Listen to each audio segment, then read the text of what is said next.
السلام علیکم ورحمۃ اللہ وبرکاتہ۔ میں مولانا مفتی محمد عمران شعبہ اسلامیات Peshawar model school Hyderabad campus. بچوں، آپ لوگوں کی جماعت نہم میں سورۃ الانفال ہے۔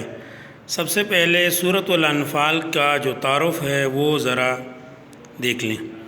بچوں، سورت کے معنی ٹکڑا، انفال نفل کی جمع ہے جس کے معنی زائد چیز اصطلاح میں مال غنیمت کو کہتے ہیں، یعنی کفار سے حالات جنگ میں جو مال حاصل ہو جائے اس کو مال غنیمت کہتے ہیں۔ اس صورت مبارکہ میں کل آیات 75، کل رکوعات 10، پارہ نمبر 9-10 میں یہ صورت مبارکہ ہے۔ مدنی صورت ہے۔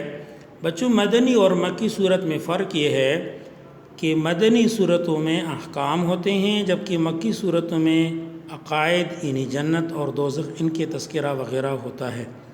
قرآن پاک واحد ایک ایسی کتاب ہے جس کی دو ترتیبیں ہیں، ایک ہے ترتیب توقیفی اور ایک ہے ترتیب نزولی۔ سورۃ الانفال ترتیب توقیفی کے لحاظ سے 8ویں نمبر پر ہے اور ترتیب نزولی میں 88 نمبر پر ہے۔ اس صورت مبارکہ سے پہلے سورۃ الاعراف ہے اور سورت کے بعد جو صورت ہے وہ سورت توبہ ہے۔ اس صورت مبارکہ میں غزوہ بدر کا ذکر ہے۔ غزوہ بدر کا دوسرا نام یوم الفرقان ہے۔ بچوں، الدرس الاول الف میں پہلا جو سوال ہے، مومنوں کی 5 صفات۔ حوالے آیت 2 تا 4 اگر آپ لوگ دیکھ لیں بک کے صفحہ نمبر 5 پر، تو اس میں ہم حوالے آیت 2 تا 4 کا جو ترجمہ ہے بک سے یاد کریں گے۔ مومنوں کی 5 صفات۔ پوائنٹ نمبر 1 خوف خدا، پوائنٹ نمبر 2 ایمان میں اضافہ، پوائنٹ نمبر 3 اللہ پر توکل، پوائنٹ نمبر 4 نماز قائم کرنا، پوائنٹ نمبر 5 اللہ کی راہ میں خرچ کرنا۔ خوف خدا۔ سورۃ الانفال میں اللہ تعالیٰ نے کامل مومنوں کی پہلی صفت یہ بیان فرمائی ہے کہ جب مومنوں کے سامنے اللہ تعالیٰ کا ذکر کیا جاتا ہے تو ان کے دلوں میں اللہ تعالیٰ کی عظمت اور جلال کی وجہ سے خوف خدا پیدا ہوتا ہے، یعنی اللہ تعالیٰ کے عذاب کے خوف سے وہ اپنے آپ کو گناہوں کے کرنے سے بچا لیتے ہیں۔ پوائنٹ نمبر 2 ایمان میں اضافہ۔ سورۃ الانفال میں اللہ تعالیٰ نے کامل مومنوں کی دوسری صفت یہ بیان فرمائی ہے کہ جب مومنوں کے سامنے اللہ تعالیٰ کی آیات کی تلاوت کی جاتی ہے تو ان کا ایمان بڑھ جاتا ہے، یعنی نور ایمان میں ترقی ہو جاتی ہے۔ بچوں، ایمان بڑھنے کی معنی یہ ہیں کہ ایمان کی قوت و کیفیت اور نور ایمان میں ترقی ہو جاتی ہے اور اعمال صالحہ ان کی عادت طبعی بن جاتے ہیں۔ ایمان کے اسی مقام کو حدیث پاک میں حلاوت ایمان کے لفظ سے تعبیر فرمایا ہے۔ پوائنٹ نمبر 3 اللہ تعالیٰ پر توکل۔ سورۃ الانفال میں اللہ تعالیٰ نے کامل مومنوں کی تیسری صفت یہ بیان فرمائی ہے کہ اپنے تمام اعمال و احوال میں مومن کا مکمل اعتماد اور بھروسہ یعنی توکل صرف اللہ تعالیٰ کی ذات پر ہوتا ہے۔ مادی اسباب و حالات و تدبیروں کو اصل کامیابی کے لیے کافی نہ سمجھے، بلکہ بقدر ضرورت و ہمت مادی اسباب اور تدبیروں کو فراہم کرنے اور استعمال کرنے کے بعد معاملے کو اللہ تعالیٰ کے سپرد کرے اور یوں سمجھے کہ وہی ہوگا جو وہ چاہیں گے۔ فرمان رسول صلی اللہ علیہ وسلم ہے، رزق اور اپنی حاجات کے حاصل کرنے کے لیے کوشش کر لو، پھر معاملہ اللہ تعالیٰ کے سپرد کرو۔ پوائنٹ نمبر 4 نماز قائم کرنا۔ سورۃ الانفال میں اللہ تعالیٰ نے کامل مومنوں کی چوتھی صفت یہ بیان فرمائی ہے کہ مومن 5 وقت کی نماز باجماعت کو پورے آداب اور شرائط اور خشوع اور خضوع کے ساتھ قائم کرتا ہے۔ پوائنٹ نمبر 5 اللہ تعالیٰ کی راہ میں خرچ کرنا۔ سورۃ الانفال میں اللہ تعالیٰ نے کامل مومنوں کی 5ویں صفت یہ بیان فرمائی ہے کہ جو کچھ ہم نے انہیں دیا ہے وَمِمَّا رَزَقْنَاهُمْ يُنْفِقُونَ، یعنی وہ اس میں سے اللہ تعالیٰ کی راہ میں خرچ کرتا ہے۔ ہر قسم کا وہ خرچ اس میں داخل ہے جو اللہ تعالیٰ کی راہ میں خرچ کیا جاتا ہے، چاہے وہ فرض زکوٰۃ ہو یا دوسرے صدقات واجبہ یا نفلی صدقات و خیرات ہوں۔ بچوں، اب جن مومنوں کے اندر یہ 5 صفات ہوں گی ان کا مقام اور مرتبہ، جن کے اندر یہ 5 صفات ہوں گی اللہ تعالیٰ نے ان کے لیے بلند درجات اور ان کو سچے مومن کی جو صفت ہے اور عزت کی روزی کا اللہ تعالیٰ نے آخرت میں ان کے لیے بندوبست فرمایا ہے۔ سوال نمبر 2، الدرس الاول الف میں 2 گروہ سے کیا مراد ہے؟ اب بچوں اس کی وضاحت سن لیں۔ اس کے لیے سب سے پہلے حوالے آیت 7 تا 8 کا جو ترجمہ ہے وہ بچوں آپ لوگوں نے پڑھنا ہوگا۔ پہلا گروہ ابو سفیان کا جو تجارتی قافلہ تھا، دوسرا گروہ جو ابو جہل کا تھا جو جنگی لشکر تھا۔ سب سے پہلے میں بچوں آپ لوگوں کو ابو سفیان کے گروہ کی وضاحت ذرا کرواؤں۔ ابو سفیان جو تجارتی قافلے کا سردار تھا، ان کی جو تعداد تھی وہ 40 سے لے کر 70 تک تھی، اور جن میں زیادہ تر سرداران قریش شامل تھے۔ ان کے ساتھ جو مالیت تجارت و سامان جو تھا، اس قافلے میں تقریباً 50,000 دینار، 1,000 اونٹ، 260 کلو سونا، جس سے بچوں تقریباً پاکستانی روپے 26 کروڑ روپے اس وقت کے بنتے ہیں۔ اس کا مقصد کیا تھا؟ اس قافلے کا مقصد ملک شام سے سامان تجارت خرید کر مکہ مکرمہ پہنچانا تھا، اور پھر اس کو مسلمانوں کے خلاف استعمال کرنا تھا۔ نتیجہ اس کا کیا نکلا؟ کسی شخص نے ملک شام کے مشہور مقام عین زرقہ پر پہنچ کر قافلے کے سردار ابو سفیان کو خبر پہنچا دی کہ مسلمان اس قافلے پر حملہ آور ہونا چاہتے ہیں۔ بچوں ابو سفیان نے اس خبر کو سن کر زمزم بن عمر غفاری اس کو 20 مسقال، یہ اس وقت کے سونے کا جو سکہ تھا وہ اس سے مراد ہے، جس سے تقریباً 5 لاکھ روپے ہے، اجرت کے طور پہ دے کر اہل مکہ تک خبر پہنچانے کے لیے جلدی آگے روانہ کر دیا تاکہ وہ قافلے کی حفاظت کے لیے پہنچ سکے۔ خود ابو سفیان نے راستہ بدل کر بحیر احمر کے کنارے مکہ مکرمہ بحفاظت پہنچ گیا۔ اب جو دوسرا جو جنگی لشکر ہے اس کی وضاحت سنیں۔ ان کا جو سردار تھا ابو جہل تھا۔ بچوں ابو جہل کا اصل نام عمر بن ہشام تھا۔ ان کی جو تعداد افراد تھی ان میں زیادہ تر جو سرداران قریش تھے وہ تمام شامل تھے سوائے ابو لہب کے، لیکن ان کی جو تعداد تھی وہ 1000 تھی۔ سامان جنگی جو سامان تھا ان کے ساتھ کیا تھا؟ تو ان کے پاس جو سامان حرب تھا بچوں 1000 اونٹ ان کے ساتھ اعلیٰ نسل کے تھے، 200 ان کے پاس گھوڑے تھے، اور 600 ان کے ساتھ زرے تھی، اور 800 ان کے ساتھ تلواریں تھیں۔ مقصد ان کا کیا تھا؟ ابو جہل کے جنگی لشکر کا مقصد بچوں وہ یہ تھا کہ تجارتی قافلے کی حفاظت کرنا اور مسلمانوں کے ساتھ مقام بدر پر لڑنا تاکہ مسلمانوں کو عبرتناک شکست دے سکے۔ بچوں اس کا رزلٹ یعنی نتیجہ کیا نکلا؟ میدان بدر میں ابو جہل کا جنگی لشکر اپنے مقصد میں یوں ناکام ہوا بچوں کہ مسلمانوں کے ہاتھوں عبرتناک شکست کھائی انہوں نے۔ اس میں 70 بڑے بڑے کفار ہلاک ہوئے، یعنی ابو جہل کا بھائی عاص بن ہشام، عتبہ، شیبہ، ولید، امیہ بن خلف، ابو البختری بن ہشام وغیرہ شامل تھے، جبکہ 70 قیدی بنے اور 860 بگوڑے ہو گئے۔ بچوں مندرجہ ذیل عبارات کا مفہوم، سب سے پہلا جو عبارت ہے فاتقوا اللہ واصلحوا ذات بینکم، ترجمہ پس اللہ تعالیٰ سے ڈرتے رہو اور اپنے آپس کے تعلقات درست رکھو۔ حوالے آیت یہ جو ہے سورۃ الانفال کی آیت نمبر 1 کی عبارت ہے۔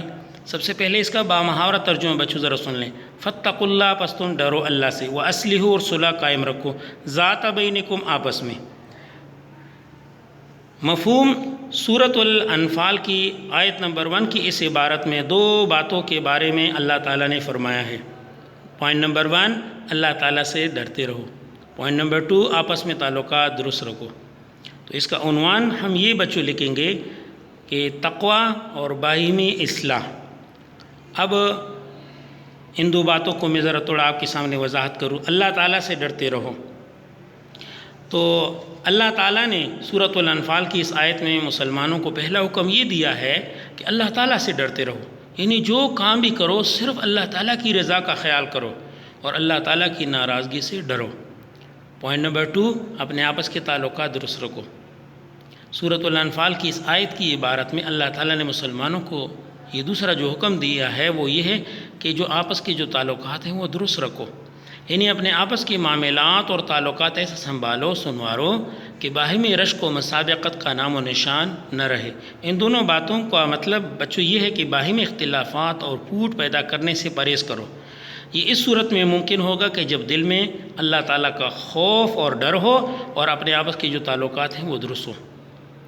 اب بچوں ان آیات سے ہمیں کیا، اس آیت سے ہمیں کیا رہنمائی حاصل ہوئی؟ تقویٰ سے اللہ تعالیٰ کا ڈر پیدا ہوتا ہے اور دین شریعت کے احکام کی بجا آوری پیدا ہوتی ہے، اور تعلقات درست رکھنے کی وجہ سے بچوں معاشرے کی اصلاح ہوتی ہے۔ حاصل کلام، ہمیں ہر وقت اللہ تعالیٰ سے ڈرنا چاہیے اور اس کی رضا کے لیے ہر عمل کرنا چاہیے، اور مال غنیمت پر آپس میں تعلقات خراب نہیں کرنا چاہیے، بلکہ آپس میں متحد اور متفق رہنا چاہیے۔ اس وجہ سے ہمیں اپنے دشمن کو زیر کرنا بھی آسان ہوگا، اور یہ تب ہو سکے گا جب ہمارے آپس میں اختلافات نہ ہوں۔ جہاد کے لیے رضا الہی مقصود ہو، نہ کہ دنیاوی مال و اسباب۔ اب بچوں یہ تیسری جو عبارت ہے دوسری عبارت وَأَطِیعُوا اللَّهَ وَرَسُولَهُ إِن كُنتُم مُؤْمِنِینَ، ترجمہ، اور اللہ تعالیٰ اور اس کے رسول صلی اللہ علیہ وسلم کی اطاعت کرو اگر تم مومن ہو۔ بچوں یہ حوالے آیت جو ہے 1 کی عبارت ہے، سورۃ الانفال کی آیت نمبر 1 کی عبارت۔ باہمی ترجمہ دیکھیں، وَأَطِیعُوا اللَّهَ وَرَسُولَهُ، اور اطاعت کرو اللہ تعالیٰ اور اس کے رسول کی، ان اگر کنتم مؤمنین تم مومن ہو۔ مفہوم عنوان میں ہم یہ لکھیں گے کہ سب سے پہلے عنوان بچوں اس کا ذہن میں یہ نوٹ کر لیں کہ اللہ تعالیٰ اور اس کے رسول صلی اللہ علیہ وسلم کی اطاعت اور مومن کی نشانی، اور تھوڑا ایک اور چیز اس میں ہے کہ ایمان کا تقاضا۔ تو اب 2 باتیں جو ہیں مفہوم میں ہم نے یہ لکھنی ہے، ٹھیک ہے، کہ سورۃ الانفال کی اس آیت نمبر 1 کی اس عبارت میں اللہ تعالیٰ نے 2 باتوں کے بارے میں حکم فرمایا ہے: اللہ تعالیٰ اور اس کے رسول صلی اللہ علیہ وسلم کی اطاعت، مومن کی نشانی اور ایمان کا تقاضا۔ اب سب سے پہلے پوائنٹ نمبر 1 کی اس وضاحت کو تھوڑا ذرا سن لیں بچیوں۔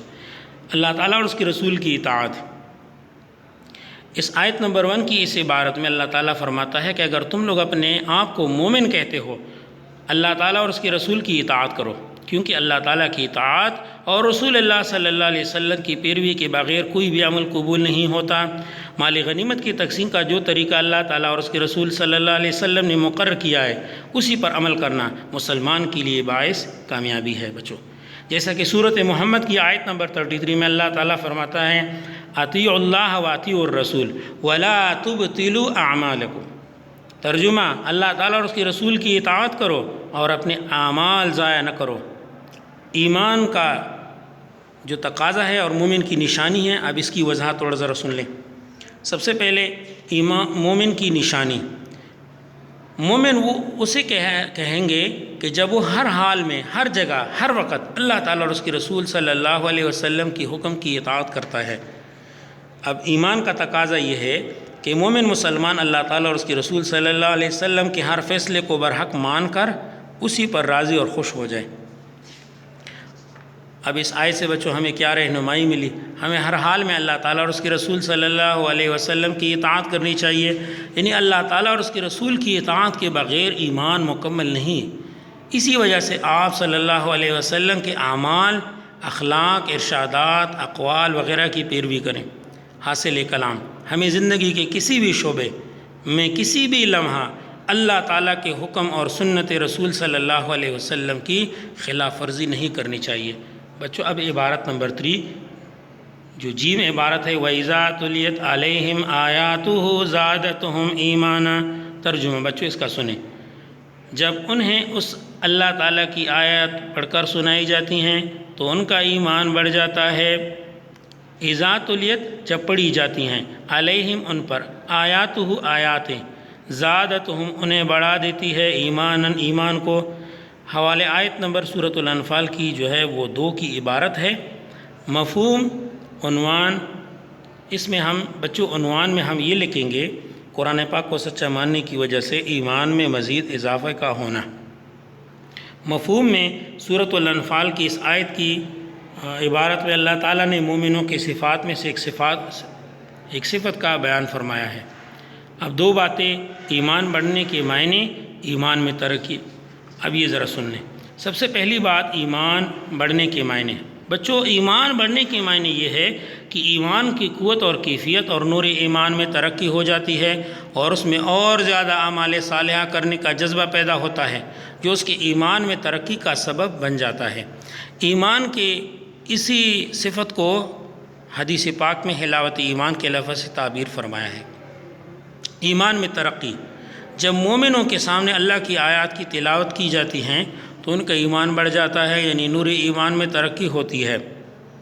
بچوں، قرآن پاک سننے کا ادب و احترام بہت ضروری ہے۔ سورۃ الاعراف کی آیت نمبر 204 میں اللہ تعالیٰ فرماتا ہے، اور اللہ تعالیٰ کا جب قرآن پڑھا جائے تو اس کی طرف کان لگائے رہو اور چپ رہو تاکہ تم پر رحم ہو جائے۔ علامہ اقبال رحمۃ اللہ علیہ نے فرمایا، وہ معزز تھے زمانے میں مسلمان ہو کر، اور ہم خوار ہوئے تارک قرآن ہو کر۔ بچوں، اس آیت سے ہمیں کیا رہنمائی ملی؟ تلاوت کی برکات سے ایمان کا نور بڑھ جانا اور نیک اعمال کی توفیق ملنا۔ یہ بچوں اس آیت سے ہمیں یہ رہنمائی ملی۔ حاصل کلام اس کا یہ ہے کہ قرآن پاک کو سچا ماننے سے ایمان بڑھ جاتا ہے اور اللہ تعالیٰ کی اطاعت اور اعمال صالحہ پر مزید آمادہ ہو جاتے ہیں۔ بچوں، آپ لوگوں کا الدرس الاول الف یہ بچوں کمپلیٹ ہوا۔ اللہ تعالیٰ مجھے اور آپ کو عمل کرنے کی توفیق عطا فرمائے۔ وآخر دعوانا ان الحمد للہ رب العالمین۔